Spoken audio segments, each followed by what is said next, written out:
Good morning, guests, colleagues, and potential applicants. Welcome to the Affordable Housing and Sustainable Communities Round 10 Notice of Funding Availability Workshops. My name is Hector Leyva, and I'm one of two section chiefs in the Climate Investment Branch here at the Department of Housing and Community Development. I, along with Lynn Jones, oversee the implementation of AHSC, along with our branch chief, Craig Shields, as well as our program managers, specialists, and representatives. We are joined by our partners at the Strategic Growth Council and California Air Resources Board, SGC and CARB, who administer and implement AHSC with us and will also be presenting today.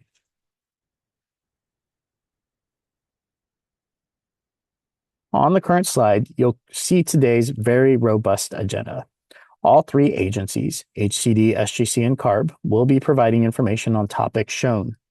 Once all sections are presented, you'll have an opportunity to ask questions or clarifications sent through our AHSC webpage located on SGC's website, or the email links provided to you in today's resources at the end of today's presentation. HCD will be presenting the program overview and key changes, along with the first phase of 3 of review, which is threshold.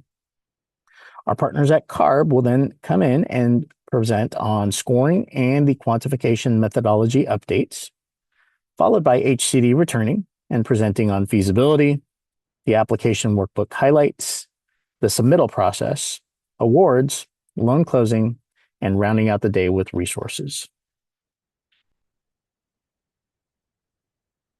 Let's recap what we just accomplished in our last NOFA AHSC Round 9. We received 46 applications requesting a total of $1.7 billion. The NOFA was released for approximately $775 million, which means the round was oversubscribed by over $900 million.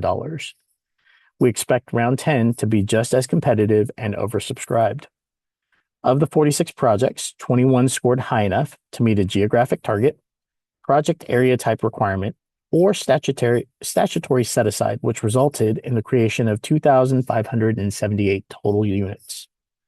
Of those, approximately 2,500 will be rent-restricted homes dedicated to extremely low and low-income households. In addition to housing, the awarded projects will support the purchase of 32 new zero-emission transit vehicles, installing approximately 147 new bus shelters, constructing over 47 miles of bikeways, and repairing and building more than 102,000 square feet of sidewalk. These investments from those 21 projects are projected to reduce by almost 899,000 metric tons of CO2 through green building practices and sustainable transportation improvements. Including the Round 9 awards, so AHSC's Round 1 through 9, the program has invested more than $4.8 billion in 230 projects in communities across California since the program's inception in 2014, creating almost 23,000 housing units.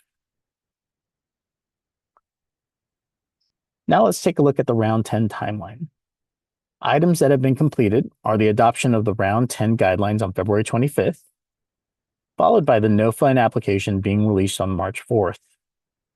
The application portal is now open as of March 11th, so you are able to go in and create a profile and start updating either the application or supporting documentation. Please take note of important upcoming dates. Applications are due May 4th with a cutoff of 4 p.m. So if you hit submit at 4:01, those applications will not be accepted. And most importantly to everyone, recommended awards will be adopted at the council meeting in December of 2026. And with that, I'd like to hand this over to Michael Murphy, who will go over the program overview and key changes. Thank you.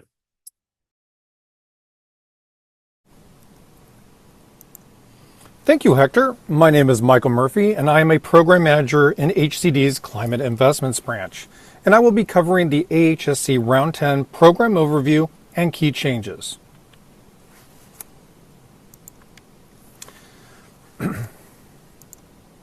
The AHSC program assists development of project areas by providing grants and/or loans that achieve GHG emissions reductions and benefit communities throughout California with a statutory requirement to serve disadvantaged communities.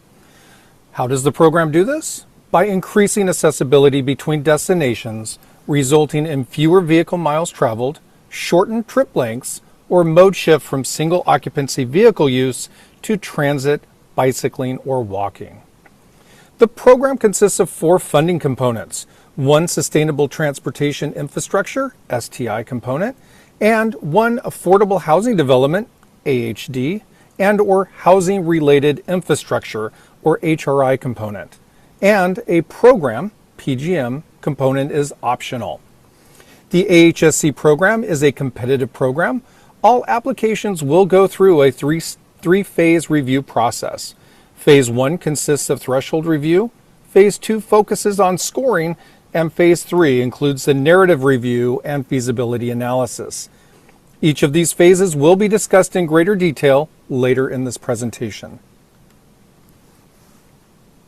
The AHSC program is part of California's Climate Investments, a statewide initiative that puts billions of cap and invest dollars to work reducing greenhouse gas emissions, strengthening the economy, and improving public health and the environment, particularly in disadvantaged communities, or DACs or DACs.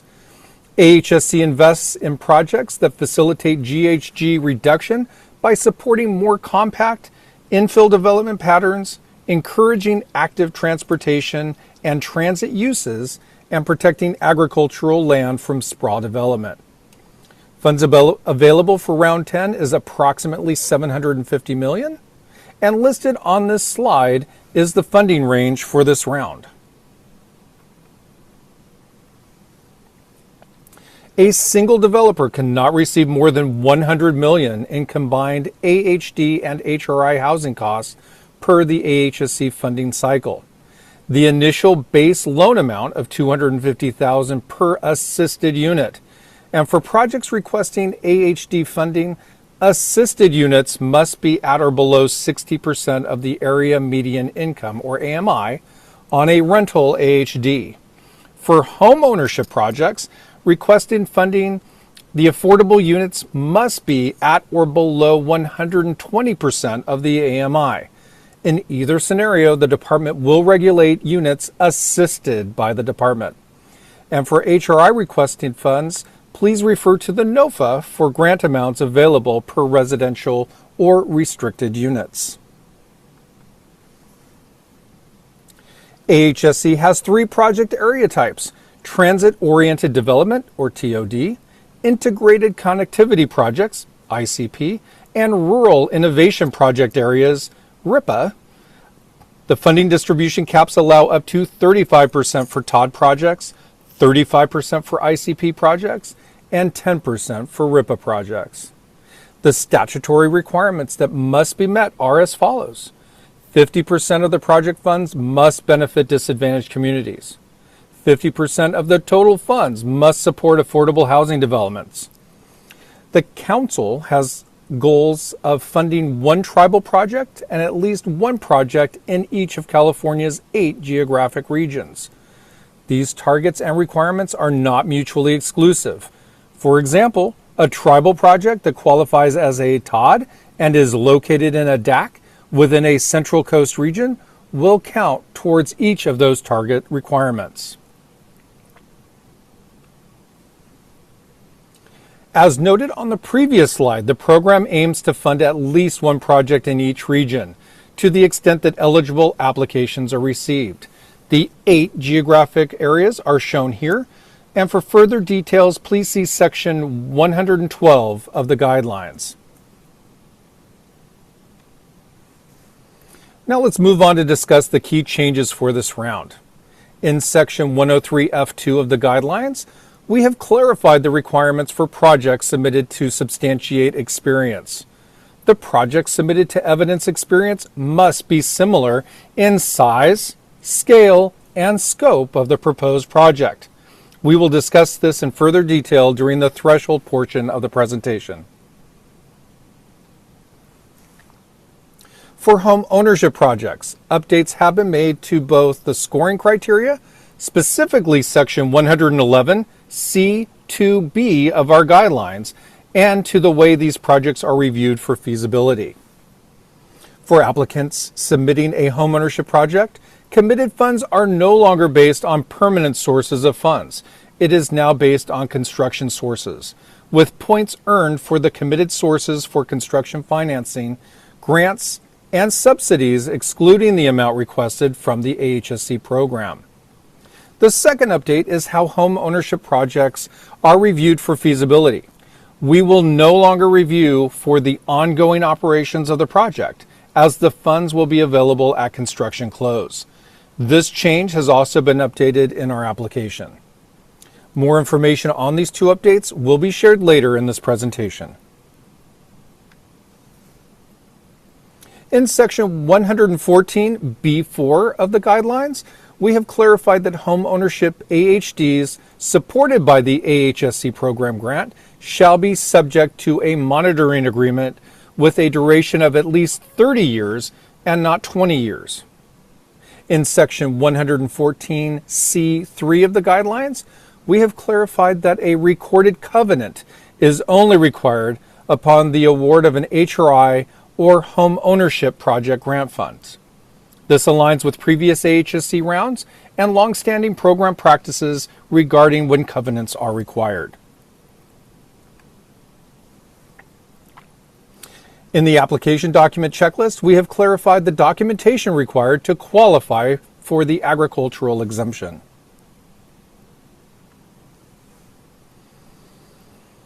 In section 103.1G4 of the guidelines, we have clarified that any project listing a land cost in the development budget must submit an appraisal. And when the appraisal is used solely to support the land cost, it does not need to be dated within 1 year of the application due date. We will briefly revisit this in the threshold portion of the presentation. We have also clarified that any non-applicant may now be a payee for eligible housing-related infrastructure, HRI, or the Sustainable Transportation Infrastructure, STI funds. Additional details on this change will be provided in the awards section of the presentation. In section 103.1G5A of the guidelines, it specifies that proposed rents may only be used if a locality has rent restrictions that differ from TCAC and are required due to a local ordinance. Additional information on this requirement will be provided later in the presentation. Another key change for this round is found in section 104F7 under the examples of eligible STI costs, such as transit ZEVs, charging stations, or transit vehicle storage infrastructure costs. No longer need to be for new service or service expansion. Refer to our NOFA, Section D, What's New in this NOFA and Guidelines, and the summary of key changes for AHSC Round 10 Program Guidelines for a more detailed list of changes. And now I will hand this over to Johnston for the threshold portion of the presentation. Thank you, Michael. Hello, everyone. My name is Johnston Duckett. I am a program representative with the Climate Investment Branch. I will be going over the first of 3 phases of the application review, which is threshold. Phase 1 is a pass-fail stage. Applications will be evaluated based solely on the materials contained within the submitted application as of the deadline to determine completeness and satisfaction of threshold criteria. There is an extensive list of items that must be met in order for the application to move to the scoring phase. This will be a high-level overview of our threshold requirements. Then I will highlight a few specifically. Please refer to Round 10 Guidelines, Section 103.1 for complete details.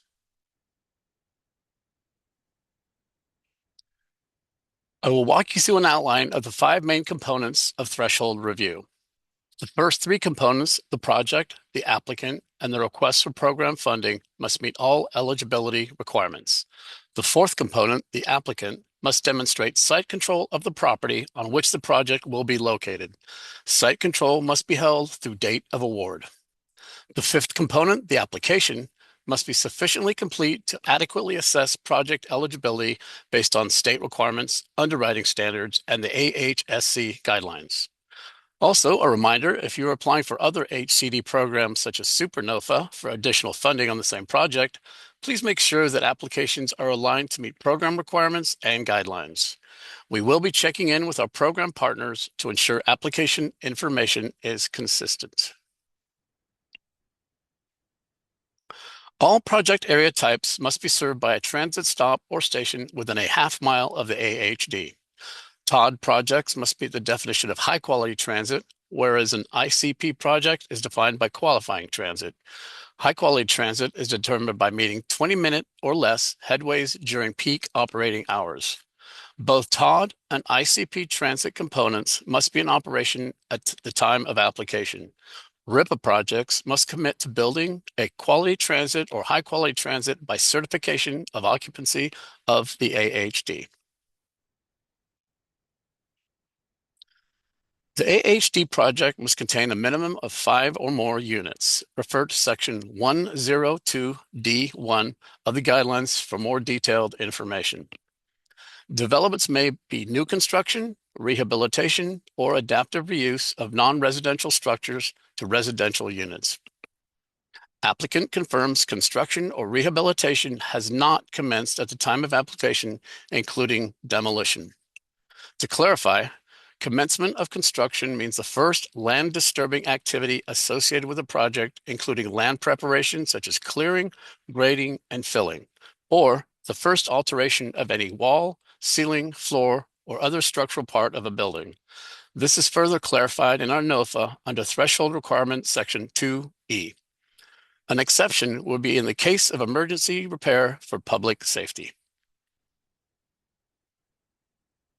Net density is the total number of dwelling units per acre of land to be developed for residential or mixed use, excluding allowed deductible areas.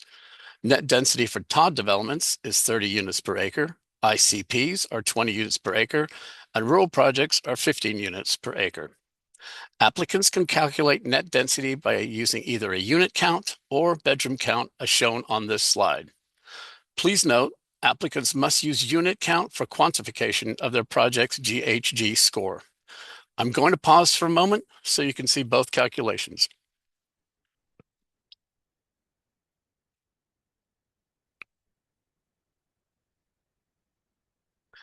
A development must also be all-electric design with no connections to natural gas infrastructure. Zero-emission generators, battery arrays, and microgrids are an eligible program cost. Each assisted unit must provide residents with high-speed internet for at least 3 years. Applicant may use program funds from the AHC program grant to cover this cost. All proposed affordable housing developments that include a jurisdiction that has fare-based transit will have to provide at least one transit pass to each assisted unit for a minimum of 3 years. Affordability. Rental and home ownership projects must include at least 20% of the total residential units as affordable units. Rental projects must have an overall average affordability of all restricted units at no greater than 50% of AMI. For home ownership, there is no requirement regarding overall project average affordability of the restricted units. Now let's take a look at a project area. It must be a contiguous circular area no greater than 1 mile radius from any point inside the parcel for TOD and ICP. For RIPA, the radius may extend to 2 miles. For scattered sites, applicants must choose one point in one of the parcels of the applicant's choice. And each project must include at least one transit station or stop. The STI component may extend beyond the boundaries of the project area, but a pedestrian entrance or transit station or stop must be located inside the project area. An eligible applicant must meet all requirements in Section 103. An eligible applicant for a rental AHD or homeownership AHD must demonstrate experience, capacity, and control. Examples of the type of entities that may apply for a rental or homeownership project may include a corporation, limited liability company, locality, transit agency, or tribal entity. Please review the guidelines for a full list. Additionally, all projects submitted by tribal entities must meet the requirements in Appendix B. As mentioned earlier, if a locality or transit agency is a non-applicant for the AHT, HRI, or STI, an MOU must be submitted at the time of application between applicant and non-applicant for the scope of work to be completed. Non-applicant must demonstrate experience for the applicable component. Lastly, a locality-controlled affiliate is an eligible applicant if it demonstrates experience, capacity, and site control, or if both the locality and its affiliates are applicants, and between the two of them, they demonstrate experience, capacity, and site control. For applicant experience, unlike other HCD programs, AHSC attributes experience to an entity and not an individual, principal, or affiliates. The applicant of the proposed project must demonstrate their ability to successfully complete the project by providing 2 previously built affordable housing projects that are similar to the proposed AHSC project and were completed by the applicant during the 10 years preceding the application due date. The completed projects submitted must be similar in construction type, project size, scope, and unit count. And importantly, you cannot combine unit counts from multiple projects or phases to meet the experience requirements. Applicant capacity is reviewed for adequate staff, capital assets, and other resources to meet the development and operational needs of the AHD and to maintain the development's fiscal integrity. All applicants are required to provide their organizational documents and must be in good standing with the California Secretary of State and do business in the state of California at the time of application.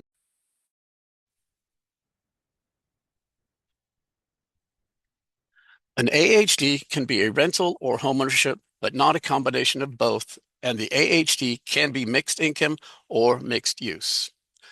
Housing-related infrastructure means capital infrastructure improvement that is necessary to facilitate the AHD project or required as a condition of approval for the housing such as sewer, water, or utility upgrades.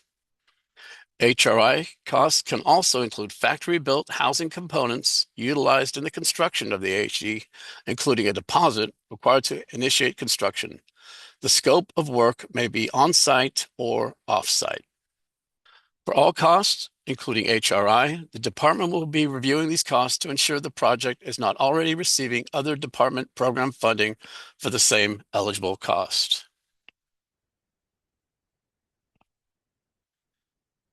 AHSC funding of STI must result in the improvement or addition of infrastructure that encourages mode shift from single occupancy vehicles by enhancing public transit service, pedestrian networks, or bicycle networks, including public bike share programs, as well as transit operation expenditures that support transit expansion within the project area.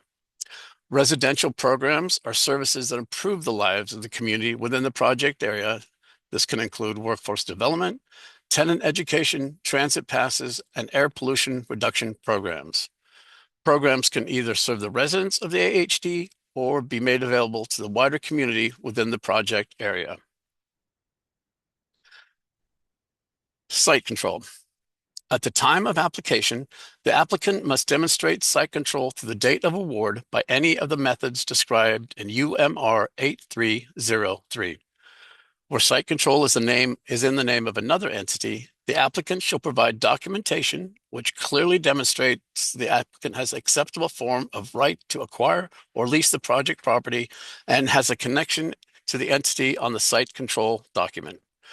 For projects developed in Indian country where site control is a ground lease, the lease agreement shall last for no less than 50 years. For trust or restricted land, a current title status report issued by the Bureau of Indian Affairs is acceptable in lieu of a title report. Lastly, the application must be sufficiently complete to assess the feasibility of the proposed project and its compliance with AHSC program and application requirements. While this slide does not list all documents that must be provided by the applicant to determine project and applicant eligibility, it does highlight some of the documents, if not included with the application submission, that could result in an ineligible project. Be sure to review section 103.1 of the AHSC guidelines for complete details. Thank you. Next, Elena with CARB will walk you through our scoring process. Thanks, Johnson. Hi, everyone. My name is Elena Bompiedi with the Air Resources Board. I'll be presenting on behalf of the Strategic Growth Council to cover AHSC scoring, which is the second phase of the application review process. These scoring criteria can be found in section 111 of the guidelines. These criteria incentivize applicants to build projects that align with program goals and ensure that funds are allocated to projects that meet program objectives. With that, let's get to it. As you probably gathered, AHSC is a competitive funding program, and we score all projects as such. To be considered for scoring, a project must satisfy all threshold requirements specified in section 103.1 of the guidelines, and that Johnson just covered. There are three main scoring categories: greenhouse gas reductions, quantitative policy scoring, or QPS, and narrative-based policy scoring. These categories total 100 points, but we do not expect a project to achieve a full 100 points in order to be awarded. In fact, SGC has not ever had a project score 100 points. For all scoring categories, it is the responsibility of the applicant to provide accurate, complete, and clear descriptions of their proposed project. 30 of the 100 points are dedicated to reducing greenhouse gas emissions. This is further broken down, with 5 points going to emissions reductions associated with transit and shared mobility, 10 points to emissions reductions associated with project area emissions reductions, which includes affordable housing, active transportation, and possibly solar components, and 15 points to greenhouse gas efficiency outcomes. The basis for these greenhouse gas reduction scores comes from the quantification methodology, which we use to estimate and communicate the climate benefits and co-benefits of individual projects, and estimate reductions in vehicle miles traveled, jobs generated, and to evaluate program performance to ensure that policy goals are being met. In scoring this category, the greenhouse gas emissions reductions for each application are ranked from highest to lowest. Each application is then assigned to one of 5 bins in ranked order. Each bin will receive an assigned point score. The score of each greenhouse gas category will be combined to determine the project's total GHG score. And please note that projects that do not include a transit component, or if they do include transit components that result in a net increase in emissions, as sometimes happens, they will be placed in bin 5, receiving 0 points for the transit and shared mobility GHG category. The required documents for GHG scoring are the transit inputs, solar PV inputs, affordable housing inputs, and shared mobility inputs letters. You will only need to complete the documents that are relevant to your project. You can find all of these on the SGC AHSC guidelines webpage. Quantitative policy scoring is the biggest slice of the scoring pie at 50 points. This is broken down into 5 subcategories: sustainable transportation infrastructure, or STI, location efficiency and local context, housing affordability and funds committed, anti-displacement activities, and local workforce development and hiring practices. Based on these subcategories, projects can get points for including a myriad of components, including creating context-sensitive bikeways, creating safe and accessible walkways, improving local bus routes, having proximity to key destinations, having committed funding for all permanent financing, and developing anti-displacement and local workforce measures. On STI, applicants can get 4 points for creating 2 lane miles of context-sensitive bikeway and 1 point for creating 1 lane mile of context-sensitive bikeway. Projects can also get 2 points if they are expanding an existing bicycle network, as long as the expanded network has an entry point within the project area. Additionally, there are 3 points available for projects that create more than 2,000 continuous feet of safe and accessible walkway, and 1 point for more than 1,000 feet but less than 2,000 continuous feet. Finishing up on this STI point section, projects are eligible for 2 points for creating at least 1,000 continuous linear feet of new pedestrian facilities, and 1 point if they create at least 500 feet. Projects can get up to 4 points for making improvements to a local bus route. And if the project's total STI funding request is at least $9 million, or 30% of the total funding request, the project gets 5 points.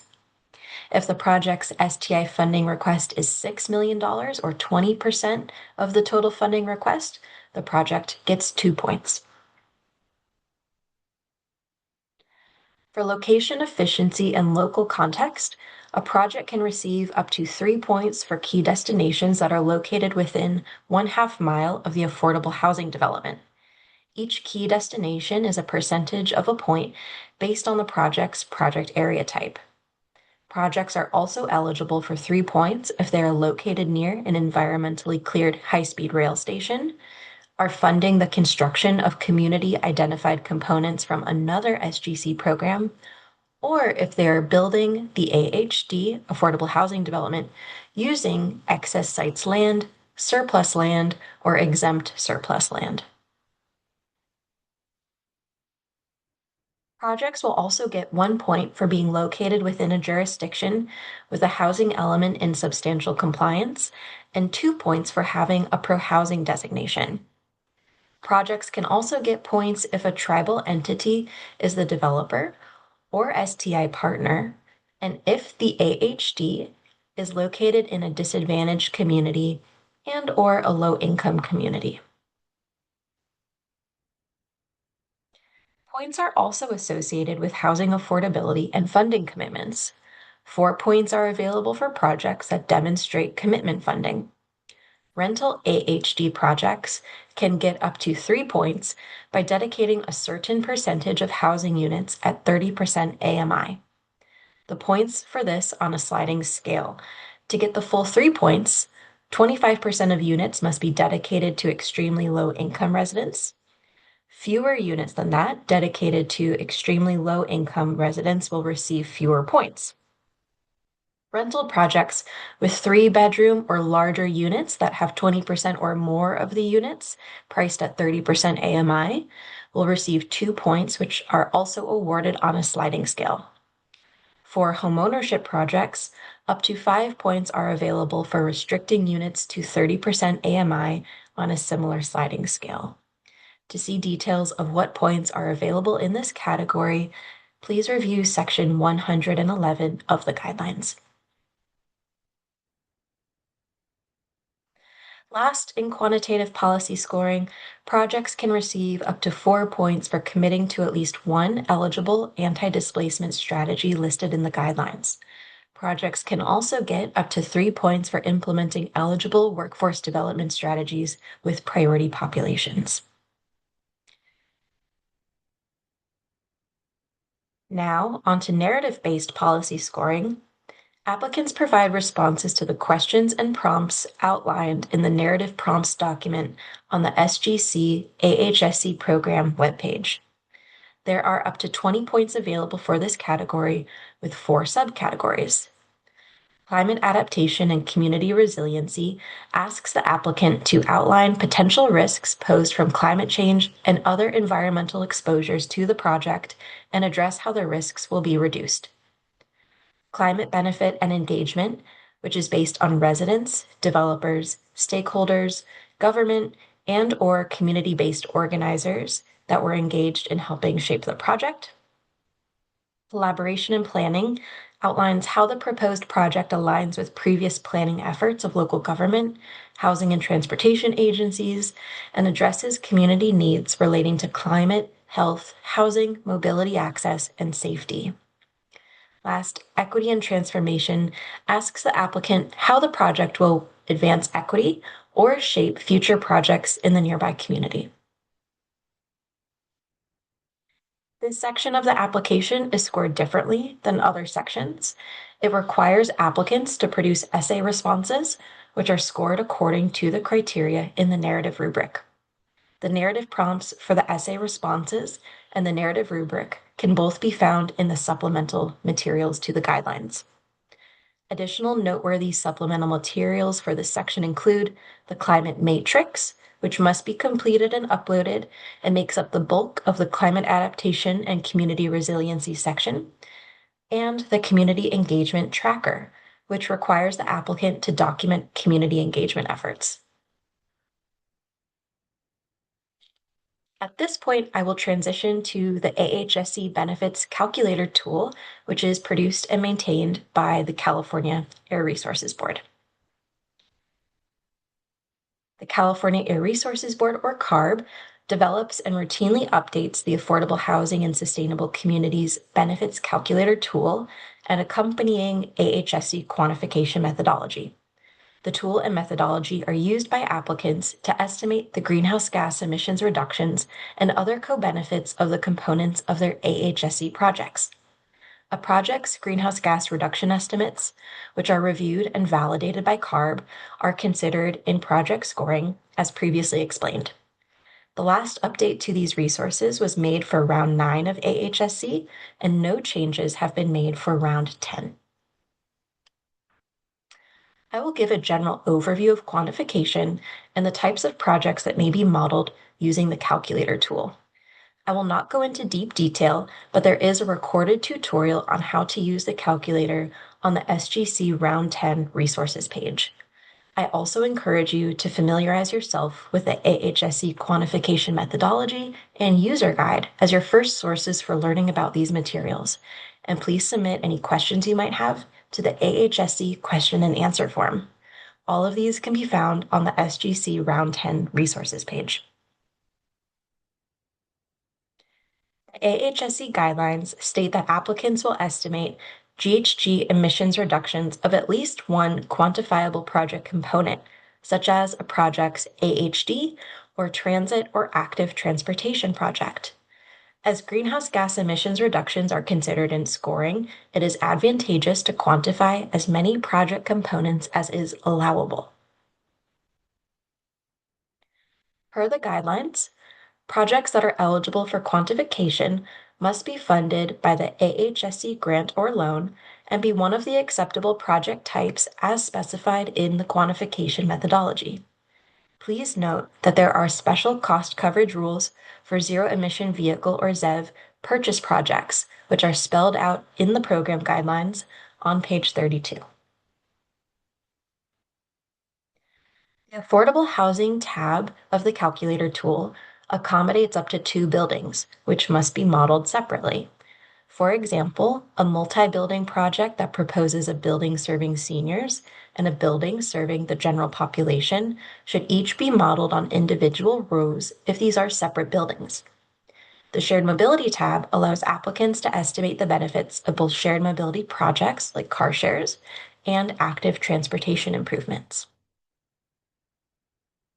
The Transit tab can model a variety of transportation project types, but generally falls under 3 categories: new services, projects that increase ridership, vehicle retirements representing internal combustion engine or ICE vehicles replaced with zero-emission vehicle ZEV alternatives.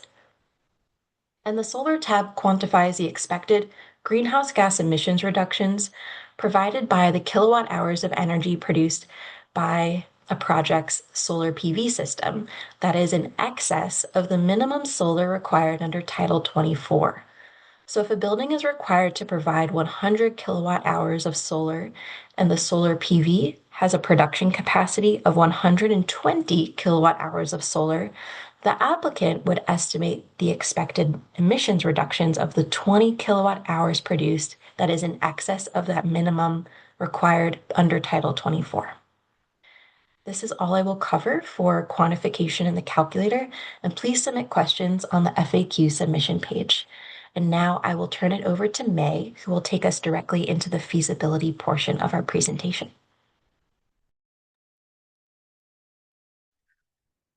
Thank you, Elena. My name is May Dow. I am a representative with the Climate Investments Branch, and I will be guiding you through the feasibility review process today.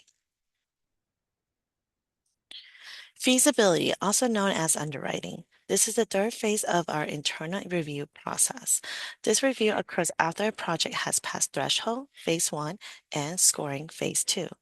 Phase 3 consists of an interagency team review of the narrative-based policy scoring section for applicants that satisfy both phase 1 and phase 2. Application will also be reviewed for financial feasibility during this time, and additional documentation may be requested. Application determined to be infeasible will not be recommended for an award. Here's the department will take a deeper dive into the project financing, sources and uses, site location, and market conditions. For this review, the department relies on Section 8310 of the Uniform Multifamily Regulation, UMR. This gives us a framework for evaluating the project feasibility. Here are some key items that are reviewed during feasibility. The market study gives us a snapshot of the local economy, demographics, and housing landscape. This must be conducted by a third party and dated within a year of the application deadline. Next, we look at the project capital stack. Since ACD often fills the gap in project funding, we need to see verification of all committed funds before moving forward with feasibility. The department uses the section of the application workbook as a guide for conducting our review, including unit mix, sources and uses, AHD and HRI, operating budget, supported service costs, and cash flow. These pieces help us understand what amount of loan and grant funding is needed to develop the project and how the fund will be used. Lastly, we take a look at the total development cost and the projected cash flow to make sure the numbers are in compliance with AHSC project guidelines and UMRs. Many of you have probably worked with ACD application workbook. It has evolved over the years, but the fundamentals are still the same. I will take a moment to highlight the most important fields you'll need to complete in order to support the project request for the funds. Over the next few slides, I'll walk you through a visual example of critical workbook area that directly relate to feasibility. We'll start with the Development Sources tab. It's important that your funding commitment letter match the terms you'll enter in this session, especially for permanent funding sources. A couple of things to keep in mind. No balloon payments are allowed on senior debt unless ACD affordability covenant is recorded in senior position to that debt. Construction sources must equal permanent sources. If they don't match, a detailed explanation is required. Applications seeking fund for homeowner projects are only required to provide sources of construction financing. Further details about the homeowner project required funding sources will be discussed later in the application section of this presentation. Let's talk about aligning costs. It's critical that the total development cost listed in your budget matches the total amount of permanent funding sources. They need to be equal. Similarly, your construction sources should match your permanent sources. If they're not equal, that raises a red flag during feasibility review. The high cost verification calculator in the application helps flag excessive costs. It compares your project costs to a baseline. If your development costs are above 160% of the standard, that's considered unreasonable. Now, when reviewing the development budget, there are technical details that need to be accurate and clearly documented. First, contractor overhead and profit is capped at 14% of site control and structure. This does not include builder general liability insurance. For hard cost contingency, new construction must be at least 5%. Acquisition, rehab, or adaptive reuse project require at least 10%. If your project show anything outside those thresholds, we'll need an explanation or a note in the comment section of the application. If you're grouping multiple costs into a single line item, we ask that you separate them out whenever possible for clarity. If separating them is impossible, please include an explanation in the comment field. Here are a few examples of costs that should be listed individually in the budget: prevailing wages, structure, accounting, demolition, relocation, and environmental remediation. A quick note, Prevailing wages are not the same as prevailing wage monitoring. Please list them accordingly. Finally, ACD will verify that the line item in the budget do not include ineligible uses of funds. When filling out the AHD HR Sources and Uses budget tab, please pay close attention to any line marked as Other. If you're adding other costs, make sure to remove the default tag, specify, and clearly identify the cost. If that field isn't updated, the cell will highlight in red. We signal something is missing and delay the review process. Being specific here helps us quickly understand the cost components and reduces the back and forth during feasibility review and project report development. Let's talk briefly about operating reserve. These resources are covered operating shortfall that may occur after rent up. This can occur when operating expenses exceed the operating income. You'll find a guideline for this in section 8308 of the UMRs.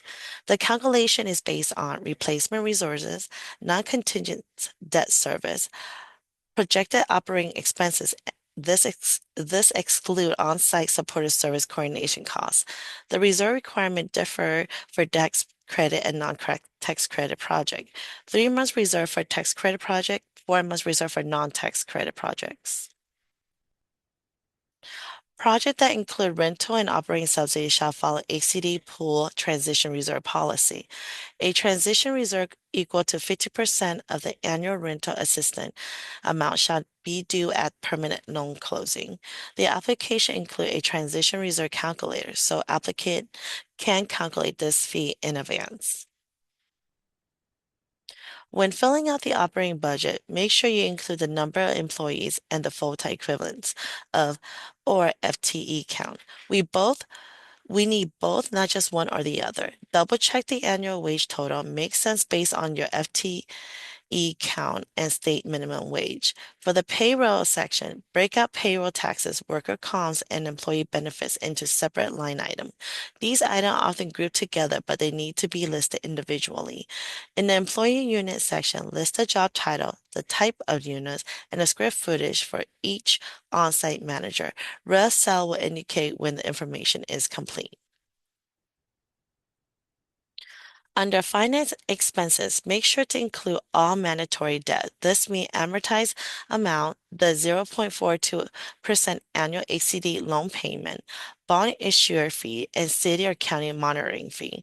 If your project includes another ACD loan, the annual debt service for that loan must be listed separately in the budget. For asset and partnership management fees, refer to UMR 8314.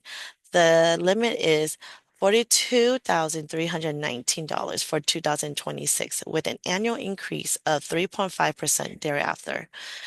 It's important to make sure this section is accurate and complete. Missing or incorrect entry can negatively impact the cash flow analysis, including your debt service coverage ratio. We had added a supported service cost tab to the application for this round to make it easier to determine if the costs included in the operating budget do not exceed the allowable supported service costs. ACD releases Administrative Notice number 24-05, increasing supported service cost limit, which apply to all 6 multifamily rental finance programs. These increased amounts are not allowed if you had ACD Home, Home ARP, or NHTF funding. Project with these fund will need to use a UMR limit and should answer yes to the first question in the tab. As you enter the number of units, the calculator will automatically show you the maximum allowable amount for those costs based on current limits. If your answer is no to the first question, then you must also answer whether the project has ACD veteran housing and homelessness prevention program, also known as VIT funding. The amount for category 3 are slightly higher if you have VIT funding. The amount of total supported service costs in the operating budget cell E111 cannot exceed the maximum supported service cost from the calculator. The operating budget has a max allowed table to the right of the supported service line item that had limits, staff supported salaries, and administrative overhead. If you answer yes to the first question in the supported service cost tab, the table in the operating budget will show the UMR limits. If you answer no, then the table in the operating budget shows the administrative memo limits. Before you submit your application, double check your project debt service coverage ratio or DSCR. This needs to meet our underwriting standard. For the first year, your DSCR should fall between 1.1 and 1.2, and a project must show positive cash flow for 15 years. There are a few exceptions to this UMR 8310E2. This concludes the feasibility portion of our presentation. Next, we'll look at application workbook portion of today's workshop led by Patty. Thank you, May. Hello, my name is Patty Jones, and I'll be covering the application highlights and some housekeeping that will help you with application functionality.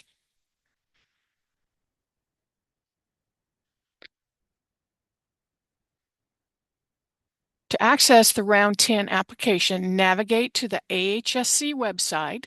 Under the Notice of Funding Availability grid, you'll see the Round 10 application workbook. Now let's go over the housekeeping items before diving into the application changes. The application has an instructions tab that has the information we will go over on this slide. There's no need to write them all down. Be sure you enable macros before entering any information into the application. We'll go over this in the next slide. Partial functionality of the application workbook will be lost when using Apple Mac computers. We highly recommend using PC computers and Microsoft Office 2013 or newer to complete the application. Always work the application from left to right and top to bottom. Complete all yellow cells. Many of the guideline references are included in the application in orange font. We recommend you have your guidelines and NOFA available when answering questions, entering data, or certifying requirements. After downloading the application, open it and click on the Enable Editing button shown in the first image above. After enabling, if you receive a message regarding a security risk, like the second image, it means you will need to unlock your macros. We'll go over those steps in the next slide. Additionally, these steps are included in the application instructions page with a Word doc link to walk you through unblocking macros in detail. These are the steps to unblocking macros. You'll need to save and close the application, reopen it, and click on Enable Editing again. If you no longer receive the security risk warning, you can proceed to complete the application. If you still receive the warning, you will need to close the application, right-click the file, and a pop-up window will appear. Select Properties. In the Properties box at the bottom of the General tab, select the Unblock checkbox, then click Apply, and then click OK. You should be able to open and enable the application, and the security message should no longer appear. The AHSC application has just a few updates for Round 10. On the slides with updates, you'll see the word New in red font. Let's touch on what is new and cover items that are not new, but are still important information on application functions. For the first update, the goal was to allow the application to flow more in line with a homeownership application. On the Overview tab, when you choose Homeownership in the Housing Type dropdown, it will close areas of the application that do not apply to homeownership. These tabs include Cash Flow, Operating Budget, Supportive Services, and HCD Reserves. If there are any rows associated with those tabs, they will also be hidden.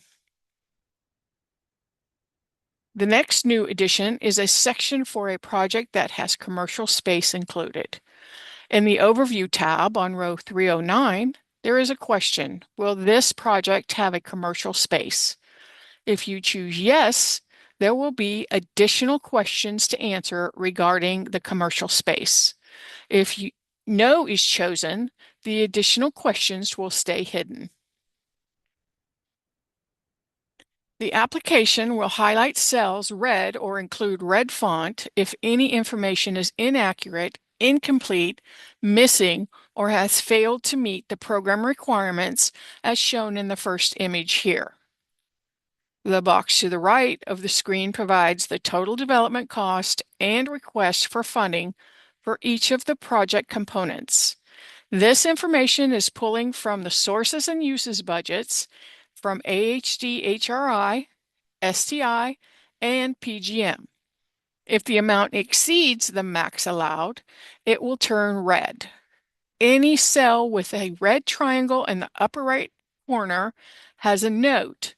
Hover over the cell to read the note, which can give hints as to why something is turning red. For the Applicants tab, after entering the entity name, additional rows will appear for completion. This is one area of the application that NA is not required in all yellow cells. If the entity does not apply to your project, the owner, borrower, managing general partner, and administrative general partner, if applicable, must be provided on this page. The entities entered here will automatically feed over to the Contact List tab. Each applicant associated with the project is required to enter the entity name, applicant type, and organization type. Up to 4 applicants are allowed. Applicant number 1 must be the sponsor developer with AHD HRI experience and capacity. The AHD HRI certifications, project staffing chart, and required experience are now included under applicant number 1. Within the Applicants tab, there are the payee fields. This information is important in identifying the entity that the department disperses AHSC program funds to. After completing the project overview tabs, you will need to return to this page and enter the payee for each applicable component. This will help staff during application review.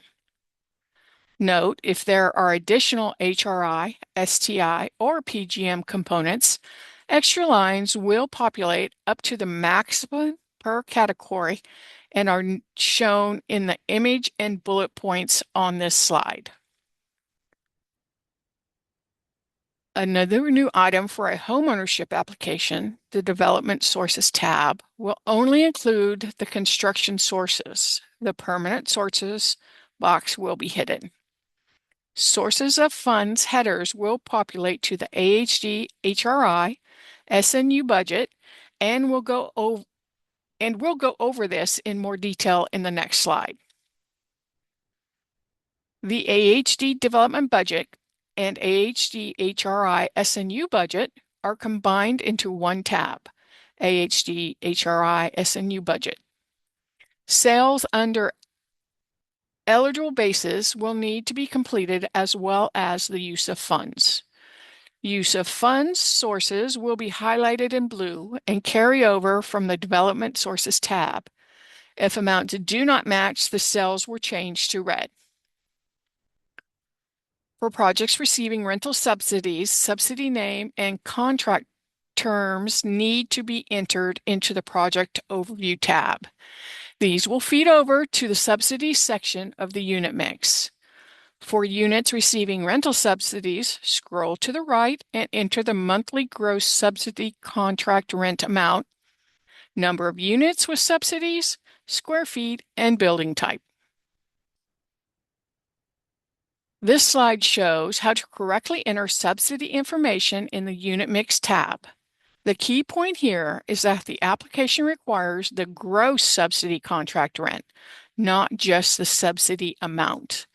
Some subsidy types like RAD, project-based vouchers, or other rental assistance programs only list the subsidy portion in the contract documents. When that happens, applicants must add the tenant's rent contribution to calculate the true gross contract rent. Entering only the subsidy amount will cause the system to calculate a negative rent subsidy rent. If applicants enter the full gross amount, the net subsidy rent will calculate correctly. The image on this slide shows the difference in the entries. The first row shows what happens if only the subsidy is entered, and you will end up with negative net subsidy rent. The second row shows with the correct entry. The application includes an overview tab for STIs and PGMs. On these tabs, applicants will be required to complete the proposed STI and PGM projects, as well as the experience from previous similar projects. Once each applicable STI or PGM is entered on the overview tabs, they will display on the STI and PGM S&U budgets, where you will be required to complete the budgets for each component. On the Overview tab, if the budget totals do not match the enforceable funding commitments, the cells will change to red. In the Feasibility section of the presentation, May went over the Supportive Services Costs tab and how it applies to the operating budget. Another section included on this tab that wasn't discussed is the project populations, lead service provider, supportive services narrative, and residential services narrative.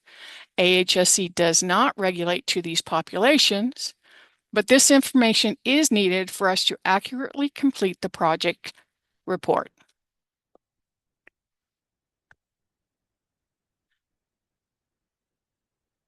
The application has been automated to calculate entries for 3 of the previous manual entries on the QPS scoring tab. Let's go into more detail for each update. For context-sensitive bikeways, you need to complete the chart and the distance based on class of proposed bikeway and will now auto-populate. You must complete the distance proposed bikeway facility class and context-sensitive bikeways for the calculations to work. We have also added red shading if your current bikeway class is not compatible with the proposed bikeway class. The bikeways must be context-sensitive to earn points. If you leave this blank or answer no, points will not calculate. Safe and accessible walkways and new pedestrian facilities will also auto-calculate once information is completed in the chart. Both will calculate based on the continuous distance columns. The application includes a tab for local approvals and environmental review verification. The fields in white will be automatically populated from the applicants and project overview tabs. All fields in canary yellow will need to be filled out. Applicants should print this form, provide it to the local approval agency for completion and verification. Once this form is completed and signed, upload as a PDF in the application portal as attachment 26 AHD local approvals. Electronic signatures are acceptable. The Upload Checklist tab is a comprehensive list of required documents that may vary by project. Throughout the application, individual sections will auto-populate depending on responses. If a file description is shaded red, then the threshold item is not met. It is the applicant's responsibility to double-check all documents are correctly labeled with the assigned file name and number and uploaded to the portal. It is important during threshold review that all required documentation is provided and includes the correct file name and uploaded to the application. If any errors occur during application, we have a dedicated team. Our application support unit will assist with any application errors or issues. Please ensure the issue or error is described in detail under the Application Support tab for clear understanding. After adding the comments, email the application to ahsc@hcd.ca.gov. In the email subject line, please use App Support so the email gets to the App Support team in a timely manner. Thank you for your time, and I will pass it over to Sheila to cover the application portal.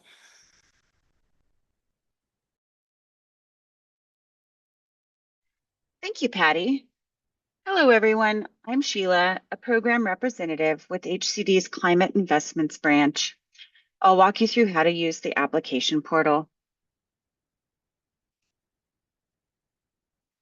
We use a single online portal to receive your AHSC application and all supporting documents. This is the same portal used by several HCD programs, so you may see terms like co-applicant that don't necessarily apply to AHSC. Navigate to the AHSC Round 10 webpage and click Apply Now to get started. This will take you to a portal where you'll register and create the login for your specific project. Please note the username and password you set up belong to that specific project application, and anyone working on that project will need to use the same credentials to access the application in the portal.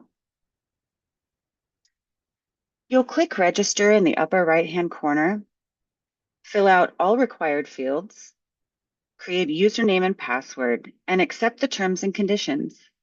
You'll then receive a confirmation email once registration is complete. Once logged in, click the AHSC link and select New Request to begin your application. All materials will be submitted electronically through this portal.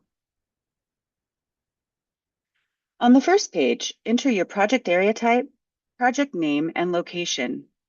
Any field marked with a red asterisk is required before you can move forward. As you complete a required field, it will turn gray. Next, enter your applicant information. You may add up to 3 additional applicants using the co-applicant dropdown. Other HCD programs use the same application portal and refer to additional applicants as co-applicants. For AHSC, please list applicants 2 through 4 in the co-applicant field. Before leaving this section, you'll need to enter the funding request for each component.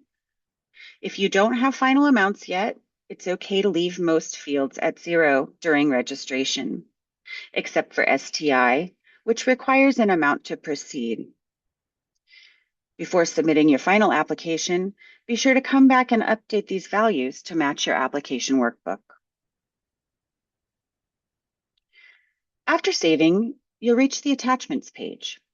This is where you upload the application workbook and all required supporting documents. You can drag and drop or manually upload files into each labeled tile. Always select Save before navigating away. If you don't see a Submit button, the system has detected missing required documents. Check each tile marked with a red asterisk and confirm that every required attachment is uploaded using the correct file name and numbering. Once everything is complete, the Submit button will appear. You may return to your application at any time before the submission deadline, as long as you have not submitted it yet. Log in using your project-specific username and password, go to Requests, then HCD Requests, and select your application by name or case number. It's important, once you click Submit, you cannot reopen the application or upload additional documents. After your documents are uploaded and saved, the system will generate an application number. You will automatically receive an email confirming the submission and list of files that were uploaded. To submit the application, go to the Activity tab and select the Submit button. If you accidentally click Cancel, select No within the warning message box to avoid canceling your application. Once submitted, you cannot make further changes. All applications and supporting documents must be uploaded and received no later than 4 p.m. on Monday, May 4th, 2026. Prior to the deadline, if you have not submitted your application yet, a reminder email will be sent out. Applying to AHSC funding is a competitive process that has been historically oversubscribed. Your application will be evaluated solely on the materials contained within your submission. And applications must, 1, meet eligibility requirements upon submission, 2, be organized properly, 3, be complete and in compliance with the UMRs and program guidelines, 4, applications with substantial inconsistencies may result in disqualification, and 5, only submit one application per project. Please remember that no late applications will be accepted under any circumstances. By submitting your application, you acknowledge that all materials become public record and may be disclosed upon request. You are waiving claims of confidentiality, so please only submit information that is requested in the AHSC application. Now I will go over the award process. With the number of new applicants, developers, and interested parties we have to both HCD and AHSC in recent rounds, or even those who have been successful in any of our suite of multifamily and infill programs, I'll be going over information and expectation for our successful applicants and ultimately awardees. When the project is recommended for an AHSC award, the department issues a conditional award letter, CAL. This letter formally outlines the conditions which must be met before the execution of the standard agreement, which is required before the AHSC funds can be dispersed. The CAL specifies the timeline to submit required materials. Organizational documents and resolutions must be submitted within 60 days of the award. Every project is also assigned a single point of contact, or SPOC. This person acts as the applicant's primary liaison with HCD throughout the pre-essay and closing process, ensuring consistent communication and faster issue resolution. The AHSC standard agreement boilerplates are posted on the AHSC webpage by the application due date. These templates include all required AHSC contract terms, regulatory requirements, and department policies and standard conditions. Milestones have been removed for this round, and only project-specific conditions will be added. Next, let's talk about the ultimate borrower and the payee, the two key entities that need to be established within 30 days of an award. Under the AHSC guidelines, the ultimate borrower must be an entity controlled by the sponsored developer and responsible for carrying out the project in accordance with UMR 8313.2. This entity, created shortly after award, so it can enter into the standard agreement and assume long-term responsibilities tied to the project. Although the sponsor developer remains the accountable party, the ultimate borrower is the entity that will carry the AHSC obligations through construction and operation. All payees must sign the essay, complete the Government 10 or Payee Data Record Form STD 204. Payees will be signing the essay dependent on the component they are responsible for. Payees must be identified and all supporting documentation submitted within 30 days of the award, ensuring that every entity receiving AHSC funds has the legal authority and capacity required by the program. The standard agreement is expected to be executed within 90 days of award. Under Section 114 of the AHSC guidelines, the standard agreement includes all required program terms, the approved scope of work, funding amount, affordability restrictions, construction and disbursement requirements, reporting obligations, and enforcement provisions. The SA is not dependent on construction closing. Before execution, Exhibit E, which lists all project-specific conditions, will be circulated for review. And finally, any non-applicant PEs receiving AHSC funds must also sign the standard agreement as required under Section 103N. This ensures that every funded entity is bound to AHSC requirements. I will now hand it over to our partners in loan closing to go over the loan closing process.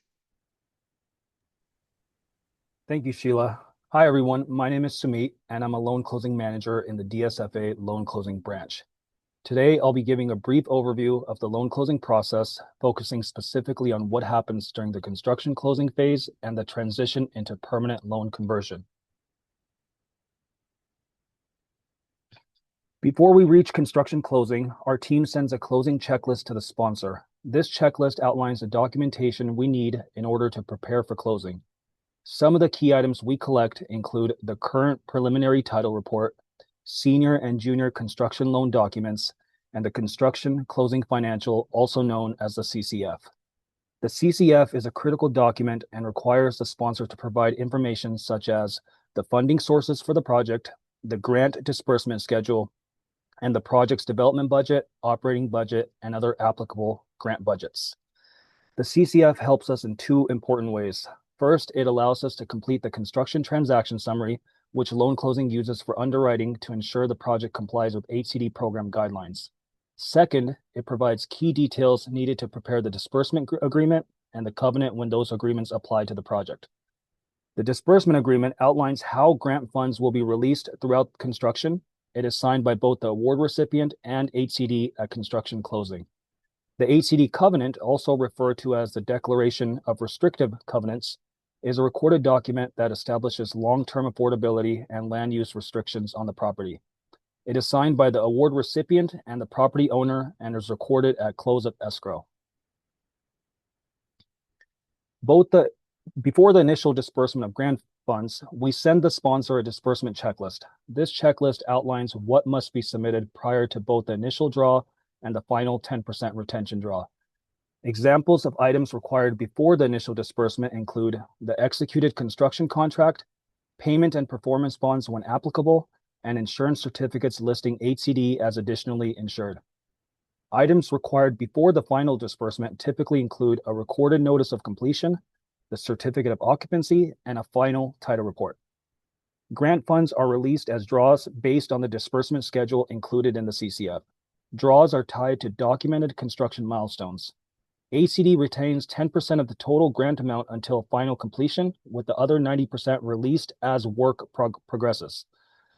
To request a draw, the sponsor submits supporting documentation such as invoices for completed work and the architect signed application and certificate for payment. After construction closing, if any changes occur to the organizational structure or payee information, loan closing prepares a standard agreement amendment to update the contract. If the sponsor proposes scope changes or requests a milestone extension, they must notify HCD and then submit a formal request to the Strategic Growth Council, also known as SGC, which makes the final determination. The funds for the AHSC loan will be dispersed at permanent conversion. I'll now discuss key steps taken to ensure a smooth permanent closing process. As a project moves into tenant lease-up and begins transitioning towards stabilization, the loan closing process for permanent conversion begins. During this stage, the loan closing team works closely with our Asset Management and Compliance Unit, also known as AMC, and our Legal Affairs Division, also known as LAD, to complete the permanent conversion. During the lease-up phase, loan closing requests the assignment of AMC representatives to the project. These representatives become the primary points of contact for long-term monitoring and compliance. Bringing them in early helps ensure a smooth transition into the monitoring phase once the loan converts. At the same time, the loan closing team requests the assignment of an HCD attorney who supports the closing by drafting loan documents. reviewing title and insurance materials, and addressing any legal issues that arise. Throughout the closing process, we work closely with lenders, local partners, developers, and other stakeholders to refine and finalize the documents. This coordination ensures that all requirements are accurately captured and that every party agrees on the final terms. At this stage, loan closing sends a closing checklist to the sponsor, and we begin collecting B and C items from the checklist. B items are collected for our AMC team, and C items are collected for loan closing. Some of the most critical items include the schedule of rental income and operating budget, which AMC reviews, as well as the cost certification, applicable subsidy contracts, and updated preliminary title report, current financing sources, and other supporting documents which loan closing reviews. These items are critical for loan closing to prepare the transaction summary. The transaction summary serves two essential purposes. First, it allows loan closing to underwrite the project's financing and clearly capture key project details, including the financing structure and the applicable regulatory and guideline requirements needed for internal approval. Second, it provides the foundation for our attorney and LAD staff to draft the loan documents, which reflect the details outlined in the transaction summary. Once the loan documents are drafted, finalized, and signed by all parties, the loan closing team initiates the wire transfer of HCD loan funds to escrow. This step marks the formal funding of the permanent loan and confirms that all financial conditions have been satisfied. At that point, the permanent conversion is complete. The loan closing team then transfers the project to the asset management and compliance team. AMC will monitor the project for the next 55 years, ensuring long-term compliance with affordability, reporting, and all regulatory requirements. Now I'll hand it off to Yogi, who will go over AHSC resources. Thank you, Sumi. Hello, my name is Yogi Bhakta, and I'll be going over resources and tools available to you through HCD, SGC, and other web pages. To locate supplemental materials, navigate to the Notice of Funding grid on HCD's webpage and click on the Round 10 Guidelines Download button. This will direct you to the Round 10 Materials page on SGC's website.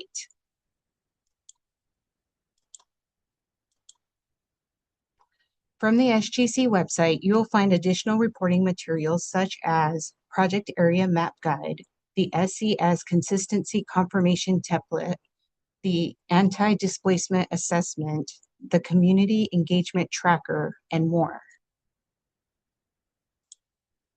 Program Policy Administrative Notices are available on the HCD webpage. Links are provided here. Here are some links to other useful resources. The 2025 TCAC regulations. The most recent change was posted December 10th, 2025.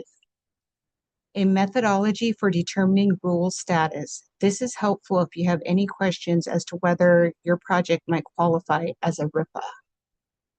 TCAC and HCD opportunity area maps, and a link to the California legislature where you can research proposed and passed Senate and Assembly state bills. To stay up to date with HCD, we encourage you to sign up for email updates on the department's website. You can do this by clicking on the email sign up icon found on the top right bar of HCD's webpage. Enter your contact information and select your options from the email list to receive program updates and alerts. You can also follow us on social media. Provided on this slide are handles for our social media pages for Facebook, X, and LinkedIn.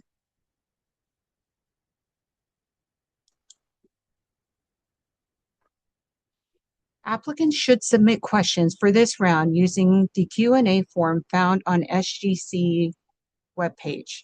Your questions will be answered, and the question and answers will be saved to a spreadsheet form that can be viewed by the public. The Q&A form can be filtered by topic. Prior to submitting a question, you may want to view the Q&A form to see if your question has already been answered. Here are the emails for both HCD and SGC. As mentioned in the previous slide, questions for this round should be submitted using the Q&A form found on the SGC's webpage. On behalf of HCD, SGC, and CARB, we thank you for attending today's workshop.